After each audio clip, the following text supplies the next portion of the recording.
Матери России и детское издательство «Кэскил» будут сотрудничать. Задача соглашения – привлечь к чтению не только детей, но и всех членов семьи.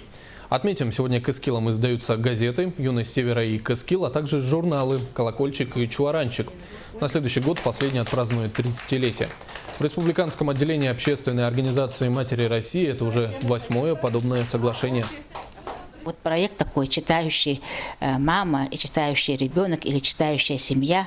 Вот мы сейчас, вот самое это главное направление в работе, вот именно приучить детей к чтению, приучить детей читать не только книги, но и печатные издания.